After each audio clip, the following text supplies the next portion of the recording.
Bueno, Ricardo, muchas gracias por estar con nosotros.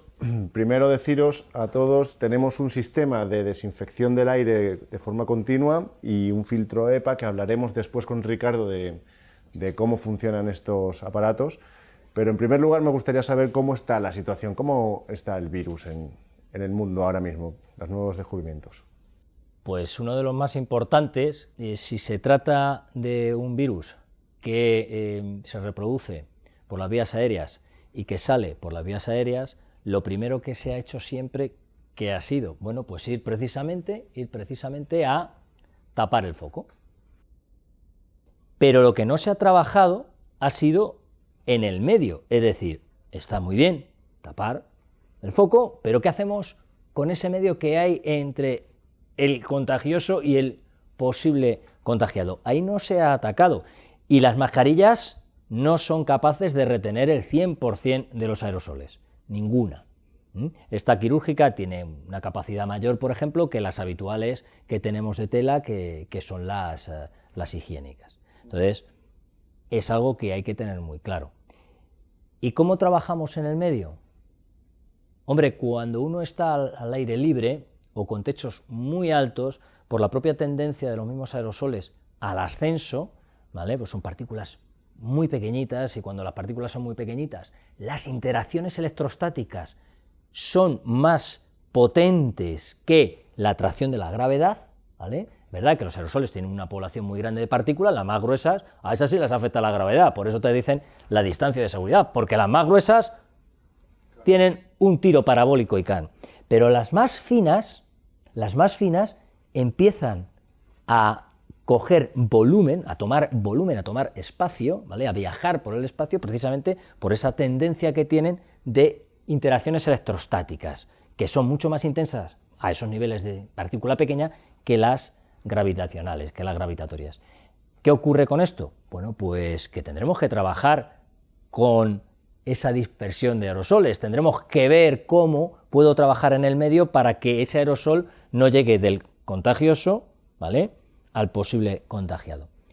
Y como os decía, al aire libre quizá tenemos menos posibilidades de contagiarnos, desde luego por aerosoles mucho menos, porque el aerosol ascendería rápidamente, ¿no?, o con techos muy altos, ¿no?, como ocurrió en IFEMA, ¿no?, que la tasa de contagios en IFEMA era muy inferior a la de cualquier otro hospital, ¿vale?, teniendo una carga vírica similar, pero la realidad es que la concentración no era la misma, porque al ascender y tener un techo tan alto se reducía. Esto también es una cuestión muy importante. ¿Cómo se produce el contagio realmente? ¿Por qué yo me contagio? Pues me contagio porque estoy sometido a una alta carga vírica, a una alta concentración, ¿vale?, y a un suficiente tiempo de exposición. Por lo tanto, yo me puedo contagiar con bajas cargas víricas, pero mucho tiempo de exposición, ¿vale?, o tiempos menores y unas altas cargas, ¿vale? Desde luego que a mayor tiempo y a mayor carga, mayor posibilidad. Claro, pero entonces, en el tema, veo uno de los grandes grupos afectados que están, antes lo comentábamos, los festivales de música que son al aire libre. Realmente la carga vírica, al estar al aire libre, el aerosol se volatilizará en el espacio, pero es que encima, aunque se retuviese un poco, aunque tuvieras varios focos, varias personas infectadas al mismo tiempo. Por eso es importante la distancia, porque ahí donde más posibilidades tienes es precisamente por esas gotas más gruesas que tienen el tiro parabólico. En esos festivales la gente canta, se mueve mucho, por lo tanto hay mayor transpiración.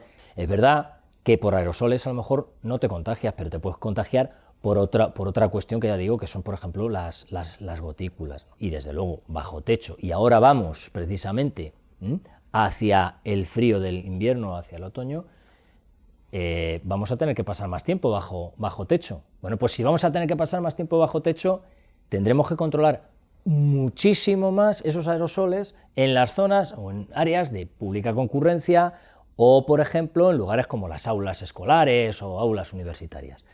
Ya ni qué decir tiene, pues no sé, residencias de personas mayores o de hospitales, donde ahí la higienización del aire, por ejemplo, es importante. Y cuando hablamos de higienización, no solamente hablamos de equipos de higienización, cuidado, es muy importante la renovación del aire. Es decir, si estoy bajo techo, tengo que simular la situación de estar sin techo. Lo que tengo que hacer es ventilar. Y eso es importantísimo en este momento. Ventilar no es exactamente, bueno, no es únicamente abrir una ventana, ¿vale? O abrirla por tiempos. 10 minutos la abro, 10 minutos la cierro. Bueno, si no hay más remedio, pero lo verdaderamente sensato, lo verdaderamente bueno no es hacer esto porque vamos a tener subidas y bajadas de temperatura muy fuertes. Y entonces, lógicamente, ahí podemos provocar otros problemas a la persona. Desde luego, el confort térmico terminamos con él, ¿no? Para intentar tener un confort térmico, lo que tenemos que hacer es producir la calefacción, calefactar el espacio siempre por la zona más baja. La mejor calefacción que podemos tener en este momento es suelo radiante. ¿Para qué? Porque si yo caliento de la parte inferior de la sala, el aire que está en la parte baja se va a dilatar. El aire que tiene mayor dilatación tiene menos densidad. Si tiene menos densidad, asciende. Bueno, esto lo sabemos por los mismos globos aerostáticos. Eso está claro, ¿verdad? Entonces, es un tiro natural de chimenea. Asciende. Ese aire arrastraría esos aerosoles y en la parte superior tendríamos que colocar o bien un extractor o una ventana suficientemente grande, pero en la parte de arriba, un hueco. Tenemos que tener un hueco para que pueda salir por la parte superior de manera continua el aerosol. Decir esto es decir que vamos a tener una ineficacia térmica segura, cierta. No podemos tener eficiencia térmica teniendo ese tipo de ventilación, pero es que la vamos a necesitar. Lo que sí que está claro es que de esa manera vamos a asegurarnos, por una parte, que podemos tener un cierto equilibrio térmico, ¿vale? Una temperatura más o menos continua en la sala y no muy baja, ¿vale? Y vamos a garantizar, lo más importante, una buena ventilación. Hay que tener en cuenta que la ventilación la deben por lo menos diseñar de alguna manera gente que sepa, que tenga un poco de idea de fluidodinámica, ¿no? Lo que es pernicioso es calefactar las salas por la parte de arriba. Ese chorro de aire caliente, ¿vale?, que producen esas bombas de calor, que en realidad están diseñadas para el aire acondicionado, pero que lo invierten, ponen aire caliente y lo introducen, ¿no?, como calefacción. ¿Qué es lo que produce una calefacción por la parte superior? Bueno, pues evitas la convección natural, porque el aire caliente que tú estás soltando en la parte de arriba no tiene más capacidad de ascenso, se va quedando arriba, ¿vale? Y entonces lo que va creciendo poco a poco es un colchón térmico de alta temperatura. Tú vas a estar, las personas van a estar en las zonas más bajas. Las personas, cuando están respirando en la zona baja de la sala, ¿vale?, van a generar un aerosol, pero ese aerosol va a quedar retenido en esa zona superior. Va a ser absolutamente imposible que ese aerosol pueda salir por una zona superior. Absolutamente imposible. Y si abro las ventanas, pues a nivel de donde están las personas, vamos a tener una bajada térmica inmediata. El efecto que esto hace es muy pernicioso, porque si yo genero un colchón térmico es algo equivalente a si estuviese bajando el techo real. Si bajo el techo real, ¿qué es lo que ocurre? Pues que tengo menos volumen libre de circulación del aerosol. ¿Y qué es lo que estás haciendo? Concentrar. Volvemos a lo de antes. Si estamos en un aula y las personas tienen que estar mucho tiempo, y además de estar mucho tiempo, resulta que concentro el aerosol, pues estoy generando precisamente todo lo contrario de lo que busco. ¿Y cómo podemos solucionar? Porque mismo ayer estuve trabajando en un edificio donde tenían ese tipo de calefacción, es enorme, y claro, tienen, no sé, cientos de trabajadores, pero cambiar la radiación de todo eso, claro, la calefacción de ese edificio entero. Pues por lo menos durante la pandemia, lo que yo he recomendado, por ejemplo, en mi universidad, en UDIMA, y me han hecho caso, o sea, yo realmente estoy contento porque, oye, te hacen caso, ¿no? Cuando la gente te hace caso, cuando quien está en la gestión hace caso al técnico, las cosas suelen ir bastante bien, las cosas como son. Entonces, les dije, oye, ¿por qué no cambiamos el tiro? Es decir, en lugar de soltar aire caliente, cambiamos el ventilador de sentido, ¿vale? Y lo que estoy haciendo es extraer. De esa manera ya no me hace falta siquiera abrir la ventana, ¿vale? Ya no voy a tener calefacción. Bueno, no voy a tener calefacción porque el suelo no es radiante, porque no tengo radiadores de agua a baja altura. Bueno, pero hay otros equipos, aunque sean eléctricos, que nos pueden servir debajo de la mesa, un convector, ¿vale? Que cuando tú estás trabajando está tirando tu respiración directamente hacia arriba, y si encima tengo un convector estoy generando una corriente inmediata y directa. Es verdad que no voy a tener una eficiencia energética, es verdad que vamos a tener mayor coste y la factura de la luz va a ser mayor, indudablemente, pero bueno, no hemos diseñado precisamente los edificios para tener una eficiencia energética, porque precisamente si hubiésemos buscado eso desde el inicio, la calefacción habría sido de suelo radiante. La ventilación es algo que deberíamos tener en la cabeza en este otoño-invierno con un sí o sí, es decir, donde vaya tengo que ver cómo se está ventilando esta sala. Eso es fundamental. ¿Cómo ventilas el metro? Bueno, eso ahí tendríamos, ahí sí que podemos tener otras cuestiones, transporte público, bien, estoy de acuerdo, pero eso, ahí en esas zonas, en estos espacios, claro, efectivamente, si tú no puedes, que es algo que te voy a comentar, me da igual una sala, ¿vale?, que sea, bueno, pues un vehículo de transporte público, ¿vale?, y te puedo hablar incluso de un taxi, me da exactamente lo mismo, tienes que mirar la ventilación, pero, a más. Y si la ventilación no puede ser suficiente, o bien porque hay muchas personas, o bien porque, mire usted, a lo mejor, pues no sé, en el caso de una sala que no tenga ventilación, en el caso a lo mejor del metro que estás tirando el aire al túnel y otro vehículo vuelve a tomar el aire, bien, en esos casos parece muy claro que hay que tener algún equipo de higienización del aire, ¿vale? Yo lo pondría prácticamente en cualquier sala de pública concurrencia donde fueran personas que no fuesen convivientes, es decir, tú y yo ahora mismo no estaría sin la mascarilla si no fuera porque tenemos puesto este equipo funcionando desde hace ya casi 2 horas, ¿no? Desde que habéis entrado en mi laboratorio, que habéis estado poniendo aquí cachivaches, y lo primero que habéis hecho ha sido esto y lo hemos enchufado, ¿vale? Si no, aun estando a esta distancia, ¿vale?, y a pesar de tener 4 ventanas abiertas, estaría con la mascarilla puesta, ¿vale? ¿Qué ocurre? Que, bueno, hay muchos métodos y hay muchos sistemas de higienización del aire. Claro. Ahí entramos ya por ejemplo, mira, mañana voy a hablar con la Policía Nacional, y uno de los, una comisaría, ya sabes, el flujo de gente, no solamente van los policías o funcionarios que trabajen allí, detenidos, denunciantes, víctimas, de todo. O sea, el flujo de personas en una comisaría más mediana es increíble. Pero la zona de calabozos, por ejemplo, raramente tengas una ventilación ahí correcta. Tú, al fin y al cabo, ¿cómo solucionas un problema de ese tipo? Al final, me refiero que por H o por B hay que poner medios Sí. Y en lugares públicos más. Claro, porque es que al final, no sé, la capacidad de contagio estamos viendo que es elevada y claro, todo esto en un detenido va, el policía se contagia, al final es todo...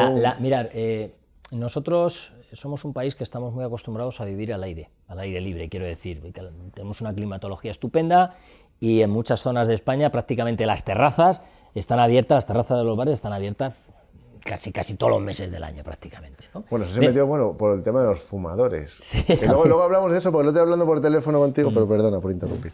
No. Pero vamos, que lo que te quería decir es que, por ejemplo, el tema de la higienización del aire, en los países nórdicos, donde se pasan casi 6 meses, o bien en las casas, o bien en centros comerciales, o bien bajo tierra, vaya, quiero decir bajo techo, vaya, ahí sí que tienen muy claro el problema de la higienización del aire y lo tienen resuelto. ¿Y cómo lo tienen resuelto? Pues porque tienen muchísimos equipos y muchísimos sistemas instalados para higienizar el aire. Un aire que tienen que renovar del exterior, ¿vale? Un aire que tienen que calefactarlo porque fuera hace muchísimo frío, ¿vale? Y un aire que muchas veces prefieren también generar una buena recirculación higienizando el aire que ya hay dentro, ¿vale? Precisamente para optimizar la temperatura. Entonces, en esos otros países sí que tienen muy claro el problema de la higienización del aire y piensan en eso. Nosotros no hemos pensado en eso desde el punto de vista incluso de la propia construcción, ¿no? Ahora con el COVID vamos a empezar a pensar en los beneficios que genera, lógicamente, un aire limpio en una estancia cerrada. Claro, sí, bueno, es normal por localización, que no hemos necesitado nada parecido. Hablaba contigo de lo del tabaco, porque, bueno, el otro día hablando contigo por teléfono, pues me eché unas risas por el tema. Claro, yo fumo, y yo el otro día me estaba echando un cigarro, y claro, me fijé, presté atención al humo y digo, hostia, es que 2 metros, ni 2 metros, ni 3 metros, eso se va a tomar por culo. Y digo, realmente, sí que, si esto está saliendo de mí y yo estoy infectado, pues puedo estar propagando. Pero luego realmente pensé, el humo es que lo estoy viendo, pero cuando respiro está ocurriendo exactamente igual. O sea, la distancia... Exacto. Lo que hablabas antes, las gotículas sí más directas, pues sí, 1 metro, metro y medio, pero los aerosoles, la capacidad de propagación es enorme. Es enorme. Y de hecho, ya hay algún estudio en el que estoy participando. No hago bien en anticipar algún posible resultado, pero bueno, me voy a aventurar. Hay estudios de monitorización de concentraciones de COVID, ¿vale?, en una sala cerrada de un hospital con un enfermo de COVID, y ahí se puede ver que durante las primeras horas sí hay un gradiente claro, de concentración en función de la distancia al enfermo, pero a las 2 horas el gradiente es infinitesimal, prácticamente no hay gradiente. ¿Por qué? Porque en todos los puntos tenemos una concentración idéntica, y si no hay ventilación, esa concentración idéntica en todos los puntos empieza a ascender poco a poco, ¿no? Si no te importa, me gustaría que nos hablases un poco, porque están hablando mucho en televisión acerca de los filtros EPA. Sí. Y de esta tecnología también, el rayo ultravioleta. Pues quería que, bajo tu criterio, pues nos explicaras un poquito cómo funciona. Son 2 tecnologías cuyo objetivo es higienizar el aire, ¿vale? Yo lo que siempre recomendaría es, primero, tienen que cumplir los requisitos fundamentales de inocuidad, es decir, que no produzcan ningún daño a las personas, ¿vale? Y 2, eficiencia frente a los patógenos, ¿vale? Deben estar situados y colocados, sea el sistema que sea, por profesionales. Estos equipos lo que hacen es pasar a través de ellos el aire. Unos lo filtran, ¿vale?, y dejan el virus retenido. Otros lo que hacen directamente es que lo esterilizan, lo castran, es decir, atacan sobre la cadena genética del virus, impidiéndole su reproducción, ¿vale?, básicamente. Bien. Lo que es muy importante es que uno entienda que si tiene un equipo aquí, mira, este equipo aquí que está entre tú y yo, nos está garantizando que entre tú y yo no puede haber un tránsito de patógenos, porque todo lo que esto puede estar hablando lo está introduciendo el equipo y lo está depurando. Está entre tú y yo, vamos, esto es garantía absoluta. Pero en una sala como esta, grande, ¿dónde coloco los equipos? No puedo colocarlos debajo de una mesa como si fuese una papelera. Es absurdo. Es que es absurdo. Hay mucha gente que está comprando equipos y los dejan al lado del rodapiés. Bueno, es que eso no tiene eficiencia ninguna. Tenemos que colocar los equipos siempre a una media altura, ¿vale?, y en una zona que garantice que el caudal del equipo es suficiente como para renovar el aire de toda la estancia media hora. Eso es, y que por lo tanto también tenemos que tener claro el dimensionamiento del equipo, ¿vale? Un equipo como este, pues me imagino que tendrá unos, no sé, puede perfectamente tener 40 metros cúbicos hora. Por estas dimensiones, en una hora este equipo ha depurado toda la sala, ¿vale? Tanto este como el filtro EPA. Lo que pasa es que el filtro EPA es gigantesco.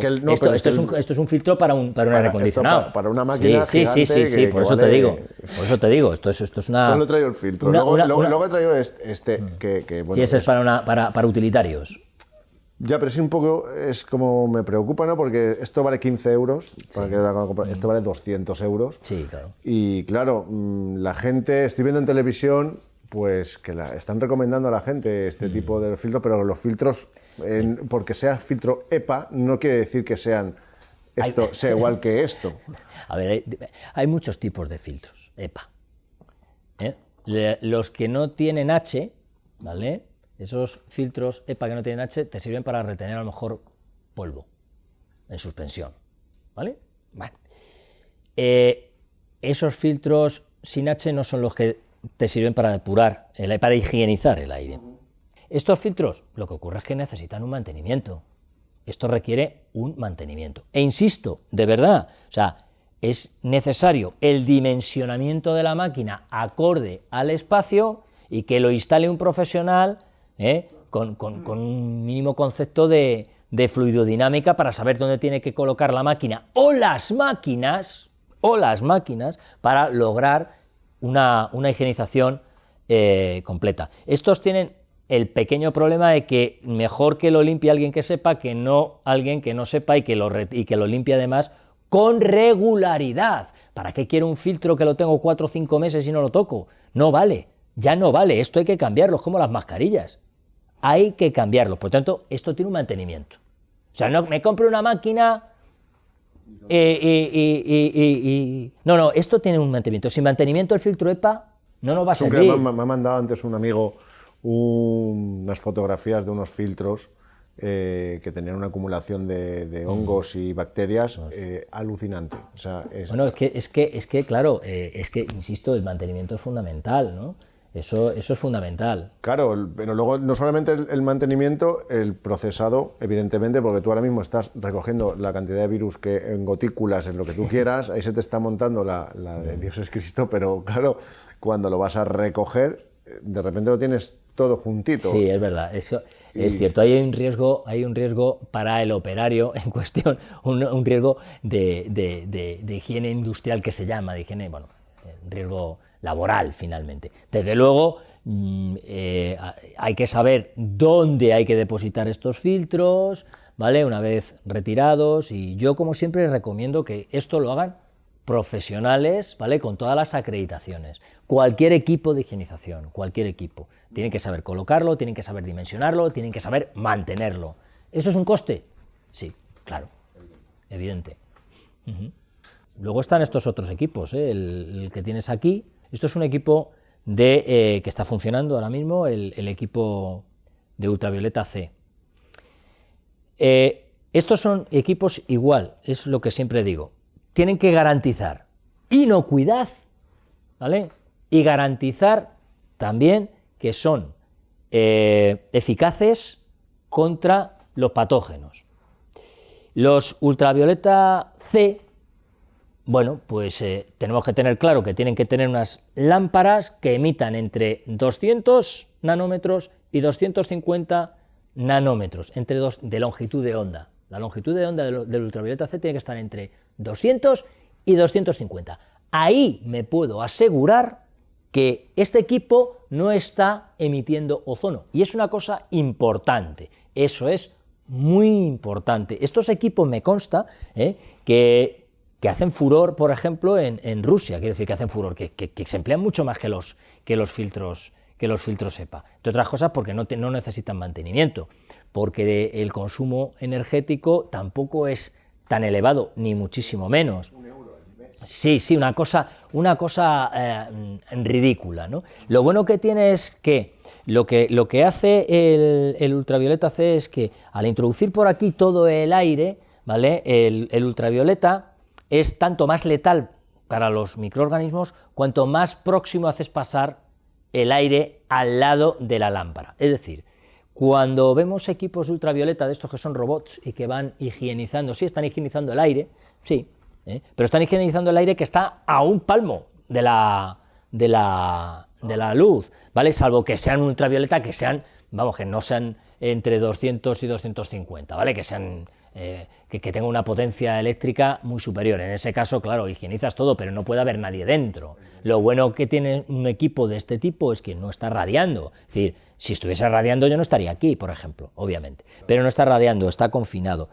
Entonces, como os decía, no tienen que tirar nada de ozono, ¿vale? Tienen que estar entre 200 y 250 nanómetros, ¿vale? Y tienen que ser, bueno, pues equipos que garanticen que la distancia entre la lámpara y el aire que está pasando es suficientemente corta como para lograr la letalidad, porque el ultravioleta C lo que le ocurre es que tiene una letalidad, la letalidad, o sea, el efecto que hace sobre la cadena de RNA es que va en disminución geométrica con la distancia. Entonces, a partir, no sé si era de 30, 40, 50 centímetros, ya prácticamente no hace nada entre, insisto, 200 y 250. Es la forma en la que nos garantizamos que todo lo que pasa por aquí, o el 99,99% de lo que pasa por aquí, sale totalmente esterilizado, sin capacidad de reproducción, ¿vale? Y que tampoco estoy emitiendo ozono, que es un gas finalmente dañino, ¿vale? Muy oxidante y dañino para las personas. Hay gente que está, por ejemplo, higienizando con ozono, pues está muy bien que higienicen con ozono, pero no cuando hay personas, ¿vale? O sea, eso es una barbaridad. Destroza también los plásticos. He visto que a los taxis y las ambulancias... Hombre, vamos a ver, esta es otra cuestión. Es que, insisto, profesionales. Esto lo tienen que llevar profesionales, claro. Le meto un cacharro de ozono y le meto todo lo que da el aparato y lo dejo 5 horas, claro, el tipo cuando va a meter la llave, da igual que meta la llave a lo mejor con un destornillador, porque la oxidación ha sido tal que es que no te funciona nada. Bueno, esto puede ocurrir, por ejemplo, en las cabinas de realización de televisión, donde los trabajadores, los operarios están muy próximos, el espacio es muy confinado, ¿vale? Y tienes equipos electrónicos, ahí tienes que tener mucho cuidado, ¿vale? Y tienes que saber que sí, puedes higienizar con ozono cuando no hay gente, ¿vale? Pero tienes que higienizar de otra manera, quiero decir, no, ¿vale? Tienes que saber qué dosis poner, porque si no te puedes cargar los equipos. De cualquier manera, insisto, higienizar el aire por cargas con ozono no es la mejor manera, porque en cuanto entra alguien que tiene el virus, ya no has hecho nada. Sin embargo, el trabajo en continuo, como os he dicho, trabajo en continuo, tanto con los higienizadores como con la ventilación. Por otro lado, quería comentarte, porque claro, todo el tema de prevención de riesgos laborales, yo ya he montado alguna empresa y es un sin vivir toda la cantidad de historias que hay que hacer, pero luego resulta que en este aspecto concreto de la pandemia parece que estamos buscando la solución en el tema farmacéutico y, sin embargo, poco se está haciendo en este aspecto de la prevención. Es que, vamos a ver, cuando evidentemente la solución no la tiene que dar el I+D, la investigación, el desarrollo y la ciencia médica y farmacológica para llegar a los mejores fármacos y además para entender qué es lo que hace el virus dentro de nosotros, ¿no? Pero efectivamente, cuando no se sabe, cuando hay que dar tiempo a esa investigación, ¿cómo podemos anticiparnos? Porque sin farmacología al final caeríamos todos, y de lo que se trata es precisamente de alargar ese tiempo, precisamente para no colapsar, ¿no? Como decían los hospitales. A ver, no se trata ni más ni menos de entender que la sanidad es al final el último recurso, ya cuando llega la gente averiada. Deberíamos intentar no averiarnos, es decir, no contagiarnos. Y entonces aquí sí que la estrategia a llevar es fundamental, fundamental. ¿Qué es lo que ocurre? Yo creo que desde el punto de vista de los que están en la estrategia, yo lo he dicho por activa y por pasiva, pero bueno, ¿dónde podemos tener los grupos de control, nunca mejor dicho, más controlados, que no sean convivientes? Parece muy claro, los trabajadores, los centros de trabajo donde la gente acude a trabajar. Ahí tenemos unos servicios de prevención, bien ajenos o bien propios, si son grandes empresas, ¿vale?, que realizan labores de vigilancia de la salud. Y eso está reglamentado y eso es, eso lo tienen que cumplir todas las empresas.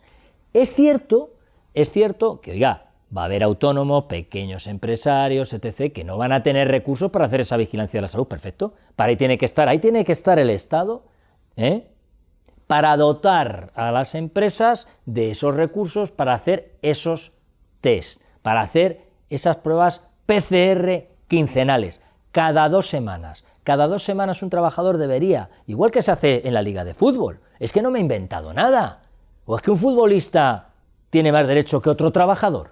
No, yo creo que no, ¿verdad? Bien, pues entonces, Entonces, está muy claro, todos los trabajadores deberían pasar cada 15 días una prueba PCR, ¿vale? De esa manera localizaríamos una cantidad de asintomáticos espectacular, ¿vale? Y podríamos, ahí sí, sanidad, ¿vale? Podría realizar el rastreo, ¿vale? Y si nos anticipamos y somos capaces de aislar convenientemente a los asintomáticos, que estadísticamente son más del 60% y que contagian, aunque digan que no, contagian, ¿vale? Bueno, pues estaríamos anticipándonos al virus. Es una estrategia tan sencilla, por ejemplo, como la de realizar análisis de PCR en las arquetas de los centros asistenciales de personas mayores, de las residencias de personas mayores, porque en la arqueta, si lo haces todos los días, en cuanto detectas virus, antes de que dé alguien síntomas de fiebre, ya sabes que el virus ha entrado. Por lo tanto, tienes que entrar directamente y poner todos los medios y hacer todos los PCR necesarios a esas personas. Eso es anticiparse al virus.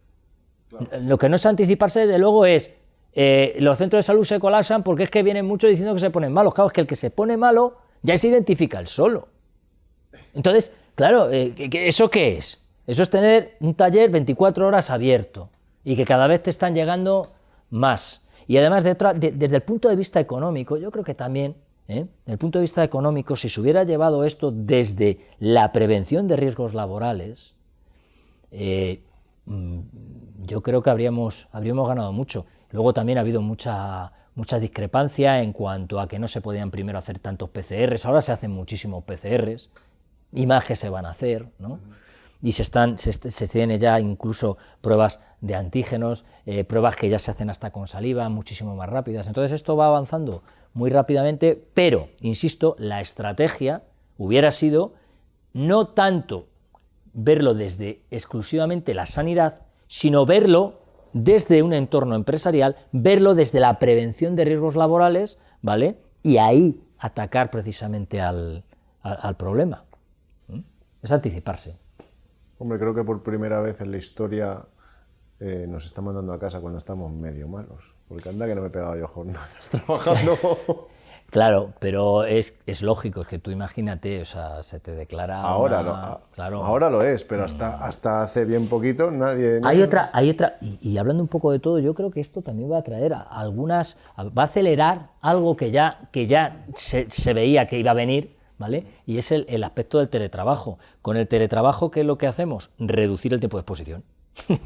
Y por lo tanto, ¿vale? Llegamos Pero van a teletrabajar aquellas personas de una clase o de un tipo de trabajo determinado. Claro, efectivamente, habrá otros que no. Pero ahí es donde también quiero ir, la clase baja, todos estos barrios que querían confinar del extrarradio de Madrid, barrios humildes, esos son los que nos limpian, los que nos cuidan a los abuelos, a los padres, a tal. Esa gente que tiene bajos recursos, se están exponiendo porque se tienen que cruzar la ciudad entera de Madrid en un sistema de transporte público que no tiene unos sistemas, por ejemplo, de higienización instalados de forma generalizada. Pero me vas a dar la razón. Yo te doy la razón totalmente. Me vas a dar la razón porque esos, tú has dicho, trabajadores, por tanto, si son trabajadores, tienen que tener una vigilancia de la salud. De todos los problemas, de todas las crisis, surgen buenas oportunidades. Lo que hay que ser es suficientemente inteligente, ¿vale?, para darte cuenta que esto nos tiene que servir para ir más allá en la sociedad, para cambiar muchas cosas, y desde luego para valorar lo que tú estabas diciendo, muchas personas que quizá no están suficientemente valoradas y que se están exponiendo muchísimo al virus y que tendrían que tener una vigilancia de la salud y pasar cada 15 días un PCR. Por supuesto. Pero para eso está el Estado, quiero decir, que para eso están los recursos públicos. Sí, es decir, que nadie dice que oiga, no le va usted a cargar además al pequeño empresario, al autónomo, que es que ese no puede permitirse el lujo de tener una gripe nunca. No le va a cargar usted también con hacer pruebas a todos sus empleados cada 15 días, ¿no? Pues no se trata de eso, se trata de que sea el Estado el que dé ese paso, ¿no?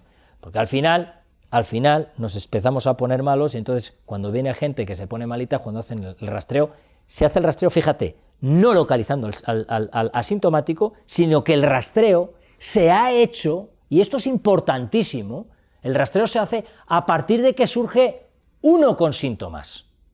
Pues entonces lo que estás haciendo es que el virus te lleva del ronzal como a los bueyes.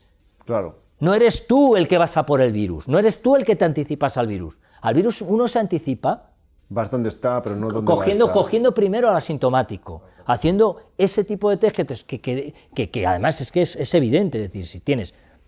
Y aparte que luego no es todo tan caro, porque se pueden hacer triajes muy fácilmente. La gente, que un PCR vale 150 euros, pongamos por caso. Bien, un PCR, sí, la prueba puede costar eso, pero si yo tengo un servicio de prevención, ese servicio de prevención perfectamente puede tomar muestras de 10 personas, meterlas en el mismo tubo y hacer el PCR. Ahora mismo tenemos una prevalencia muy baja. Si lo haces de 10 en 10, ¿vale? Y son negativos, ya sabes que estos pueden seguir trabajando, ¿vale? Te estás quitando un cero al coste, estás quitándote un cero al coste, por favor.